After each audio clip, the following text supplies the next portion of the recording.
Hey friends, welcome back. Welcome back to episode 4 of Books, Blades, and Builds. Kind of a different one today. We've got a lot of things to unpack here. We're going to start off by reflecting back to an inspiration from last episode, episode 3. Clay Hayes, winner of Alone on History Channel, and all about books and videos and how he inspired me, as I mentioned, to create my own landing net out of a piece of maple and another smaller shoot of maple, green maple, let it dry together. We kind of lashed it together to join that in a very interesting angle, and yeah, using the card method to create all the different nets. Now this is made out of mason line, very inexpensive line from the dollar store, but it was a lot easier using that dimensionally than taking apart all the paracord that I would need. But anyways, I thought of that when I mentioned Clay Hayes last week, and I mentioned in episode 3 and how his in his book he talks about making a landing net and how it was a great skill that he taught himself. And yeah, there's my first attempt at making my own net. So thanks, Clay, for that inspiration. Going back to further books to start this episode off, we have a classic 1996 Camping and Wilderness Survival, the Ultimate Outdoors book. Now this book was a well-read, look how yellow the book is, well-read, full of all kinds of inspiration from plants, animals, anything to do with navigation, cold weather projects, and survival techniques, especially well used up here in Canada where I am right now and where I live. All about bedding and shelters and fire making.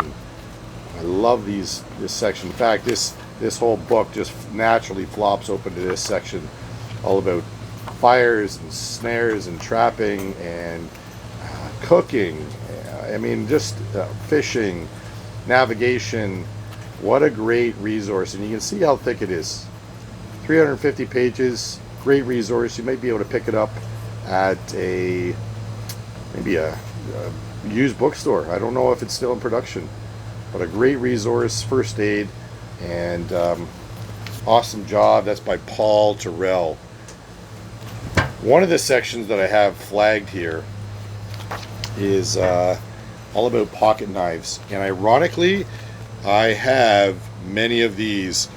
In fact, the Scout multi-folder camping knife that has all the forks and spoons, I have that. I forgot to bring it out, but the Soligen hunting knife, that was a bit of a classic back in the day. Great steel. It's not something I carry. It doesn't really translate to bushcraft, and I'm not dressing game out all the time, but that's mentioned there. Also, this other knife, very unique military knife. I'm going to set the book down just for a moment. Just mark that page. But look at this thing. I don't know if this is from Yugoslavia. If anybody recognizes this, let me know. Very unique. Sharpened on the one side, and when you push the two together, let me get it right here. This kind of false edge on the back, this swedge, acts as that cutter, and it's a wire cutter. Isn't that awesome? I love how some single tools have multi-use capabilities. Very unique, and that's also mentioned in the book here. Wire cutting bayonet, which that is meant to mount on the end of a rifle. And then some of your classic survival knives made famous by, the types of Rambo movies and such, and the original Leatherman series, and the Gerber multi-tool plier. I still do use this one to this day. It's still one of my favorite. Love it. And then a whole page dedicated to Swiss Army knives and the various models. That's probably only a fraction of them now. Wow, what a great book, great resource. Check it out if you see it in your local stores. Make sure you grab it. Always good to have. That's our book out of the way. Blades. Today is a new one. Not only have I shown you two already that are purchased, today was all about the ability for you to get in your garage and research how to make your own, perhaps from a file that you picked up at a thrift store or a flea market.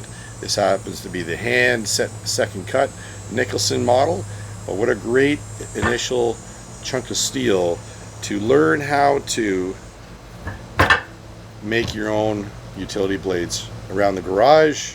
Quick little edge handle. I think this was an old handle off an old big paintbrush or stain brush. Melt it into there while it's hot.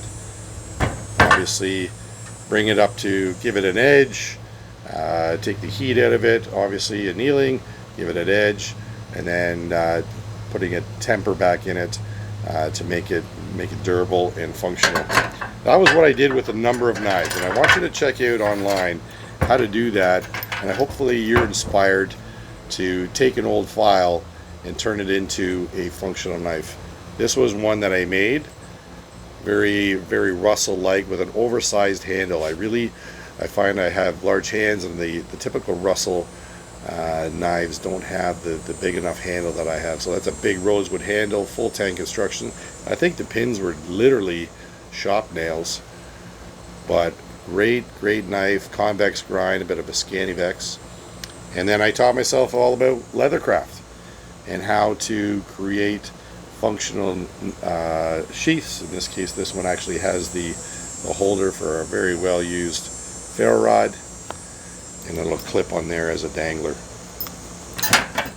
Further to that, other examples of danglers, which is my preference, and this is a very Puko-esque style, also made full flat grind, taper to the point, convex grind, hardwood handle, all epoxied on there.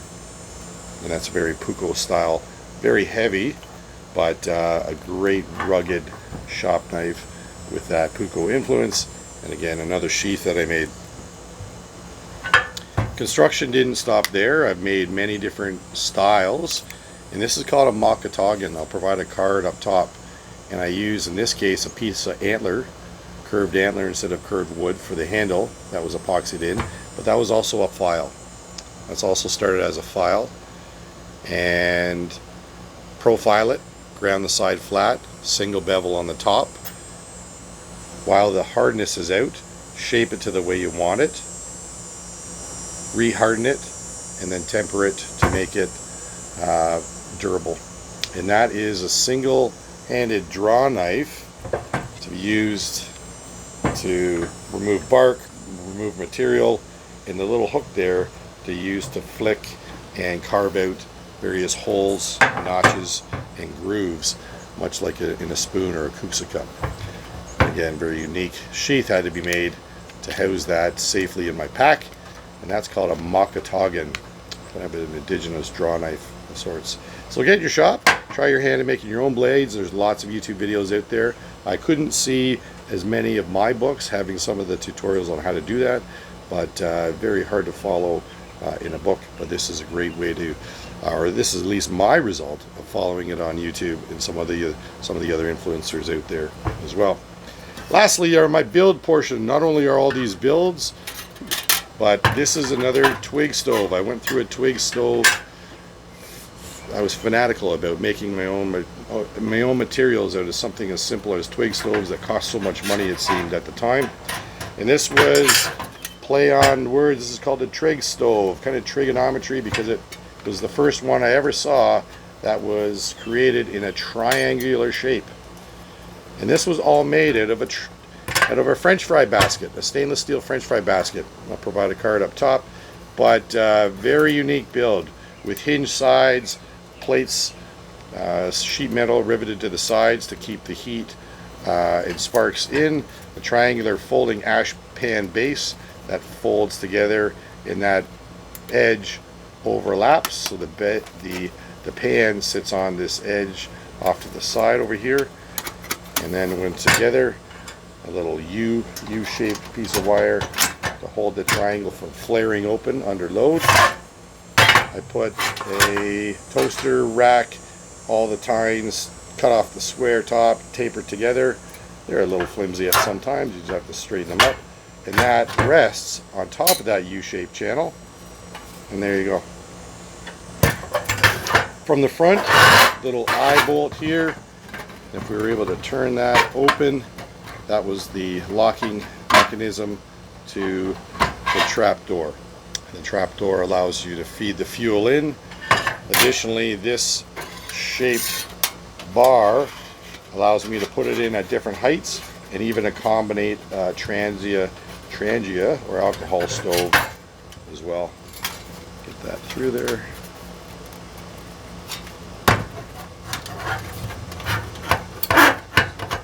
There we go. And that locks everything securely together for your twigs. And then you would just feed your twigs inside in this hopper and be able to access everything while you cooked on top, easy enough. What a great little build. Again, the card's up top, but what a great little build. Today was all about being creative and taking resources in print, finding inspiration and turning them into action, inspired by any number of other classics that have gone before us to make something pretty cool and usable in the field. Jeff Allen off the Gridiron, thanks for joining me. Episode 4 of Books, Blades, and Builds. Stay tuned next time for episode 5, where I check out some really cool resources and new tools that you may not have seen before. Thanks for watching. Don't forget to click like, subscribe, and share. Smash the notification button down below, and we'll see you next time. Enjoy your outdoors. Bye for now.